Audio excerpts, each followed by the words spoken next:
pa akong nag-live chat na hindi ako nag-enjoy. Kasi nga, alam ko na lahat ng nakaka-chat ko, kilala na ako. As in, may mga winners nga ng mga trivia questions ko eh. So talagang kilala na nila ako. So parang kausap ko na rin yung barkada ko most of the time. Kaya nakakatuwa. Tsaka kasi hindi ko kailangan magpanggap. Kasi nga syempre, di ba, hindi ka naman mag-e-effort mag-register at mag-login kung ayaw mo ko makausap, di ba? So ayun, nakakatuwa kasi gusto nilang makita yung totoong ako. Na, ayun, sobrang sarap ng experience. Aside from having like this na live chat, how do you respond to your fans? Every Sunday, nagkakaroon ako ng 20 questions sa Twitter. Every Sunday yon na iba-iba lang oras. Depende kung anong oras ako magising, kung anong oras ako walang ginagawa, or anong oras ako walang, kung hindi ako busy, ganyan. Pero every Sunday. Tapos, pinafollow ko sila sa social media. Sa Twitter, sa Instagram, pinafollow ko yung mga solid army. And how responsible are you in terms of posting on social media? Kasi di ba recently may mga few celebrities na na-involve sa... Anong opinion mo doon? Oo, medyo... Aaminin ko, hindi ako ganun ka-all out sa account ko.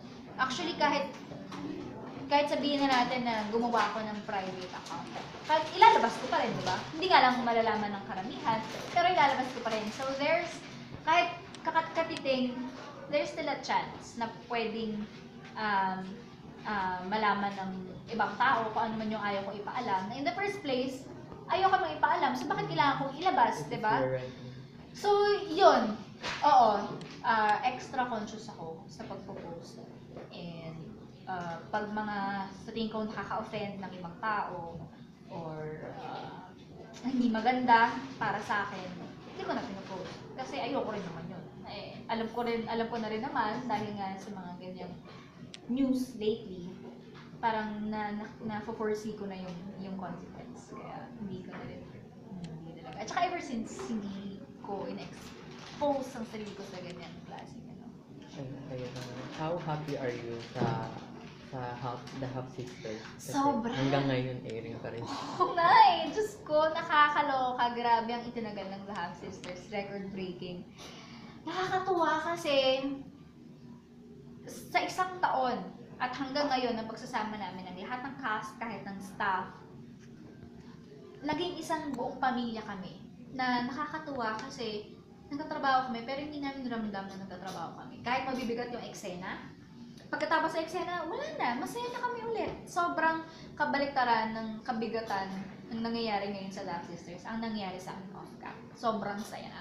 Pero wala namang distortion sa stories na nangyayari. Kasi parang, di ba parang...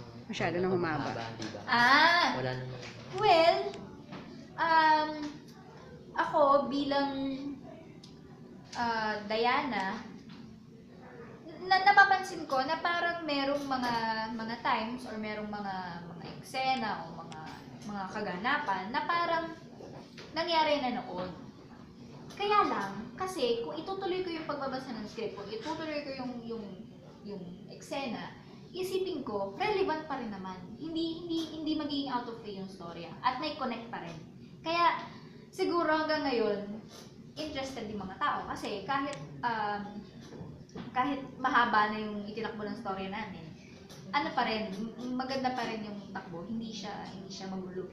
May mga nabigay din ba kayong inputs sa characters niya sa story nasabi niyo kay Direk or sa scriptwriter? Madalas kasi si Direk Mark at Direk Romel ang talagang hands-on sa role ni Diana. Ako siguro, tsaka ko lang naiisip, ginagawa ko na lang pag-take na. Tapos, siguro, kung hindi nila gusto, ulitin na lang namin. Pero so far, wala pa naman. At mga minimal changes lang naman yung ano. Siguro, more on sa lines.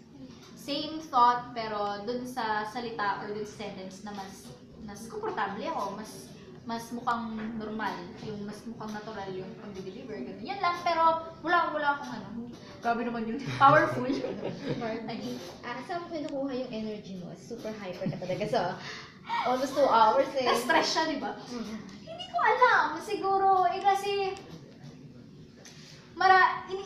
ko, yung mga tao na nag-abala, like sila, and yung mga tao na nag-effort na makasali sa chat na to, lahat, di ba? Na, tas ako, iisipin ko na, ay, pagod ako, ay, hindi, kulang ako sa tulog. So, bakit sila ba? Hindi. Di ba, lahat tayo, gano'n naman. So, lalong-lalo na ako yung nakikita nila, ako yung nakikita sa camera. So, dapat mas dagdagan ko pa yung effort ko. Na hindi naman sa nagpapaka-plastic ako. Totoo naman lahat yun. Mas parang ina-uplift ko lang yung sarili ko na maraming nag-abala para sa akin. Dapat ikatuwa ko yun. Kasi, pinapansin nila ako. Nag-effort sila na mag-organize ng live chat para sa akin. Yun. Ano yung true qualities ng guy na magiging crush mo siya? Mabango. Sobrang mabango. Gentleman. Sweet.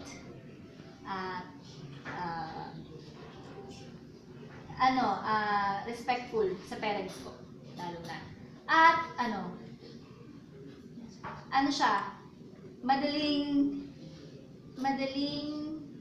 kong makita lagi. Gusto ko yung nakikita ko lagi. Like, dadalaw sa set or magkita kami, pag-dating, ganyan. Basta ganun. Yun.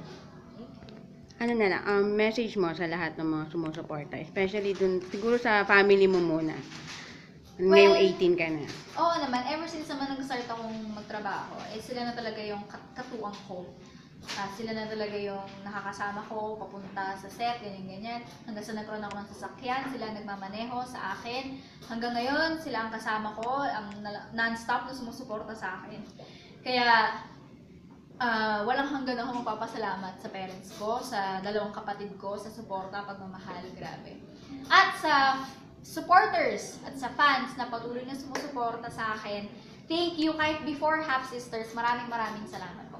Mahal ko kayong lahat. Thank you. Thank you. Salamat. Picture na lang. Picture na sa